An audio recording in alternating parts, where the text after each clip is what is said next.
तो हेडेक से तो आपने बता दिया, जो जॉइंट पेन होता है लोगों को लगता है कि यार आज तो मैं थक गया, बहुत पैर दुख रहे थे और कल सुबह फिर वो थोड़ा फीवर आ गया, तो वो किस लिए होता है? फर्स्ट डिफरेंशियल वायरल, अगर लेस देन 7 डेज है, फीवर आया है, जॉइंट पेन्स हो रहे हैं, बॉडी एक हो रही है, वायरल। मैं इसके अलावा कुछ नहीं सोचूंगा, इतना बेनिफिट मैं दूंगा वायरल को। अगर फीवर हो रहा है, जॉइंट पेन्स हो रहे हैं, आंखों के पीछे दर्द हो रहा है, बैक एक हो रही है, डेंगू सोचूंगा मैं, बट वो सीजनली सोचूंगा।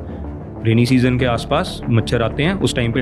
हाँ, ऐसा नहीं है कि सिर्फ रेनी सीजन में डेंगू होता है, डेंगू पूरा साल हो सकता है, बट मेजॉरिटी एपिडेमिक्स, मतलब कि more than what the city और द एरिया इज एंटिसिपेटिंग को एपिडेमिक बोलते हैं। वो वाला जो होता है वो एक पर्टिकुलर सीजन में ही होता है, जो अभी जस्ट खत्म ही हुआ है। हमारे यहाँ तो अभी खत्म हुआ है और हर जगह खत्म हो चुका है, क्योंकि रेनी सीजन खत्म हो गए हैं, अब विंटर्स आ गए हैं। विंटर्स में डेंगू का मच्छर जिंदा रह नहीं पाता है, तो इसलिए इस टाइम तक आते आते खत्म हो जाता है। इसमें मैं लेप्टोस्पायरा सोचूंगा। बारिशों के अंदर नंगे पैर आप जाते हो, यूरिनेशन ऑफ पिग्स या फिर डॉग्स की वजह से लेप्टोस्पायरोसिस हो सकता है, मैं वो भी सोचूंगा। टाइफॉइड सोचूंगा मैं, बट उसके लिए मैं फीवर को हफ्ते से ज़्यादा का देखता हूँ। हफ्ते से कम को मैं इतनी जल्दी नहीं सोचूंगा, क्योंकि इंडिया एक ऐसी कंट्री है जो एंडेमिक है टाइफॉइड के लिए। आप एक छोटा सा विडाल का टेस्ट ले आओगे, सर टाइफॉइड हो गया, मैं तो उस टेस्ट को कुछ नहीं मानूंगा, क्योंकि उसकी जो वैल्यूज यूएस में डिटर्मिंड है, वो एक टाइफॉइड फ्री कंट्री है। वहाँ पर 1:40 1:80 को मानते हैं कि टाइफॉइड है। इंडिया में तो 1:320 तक नहीं मानते कि टाइफॉइड है।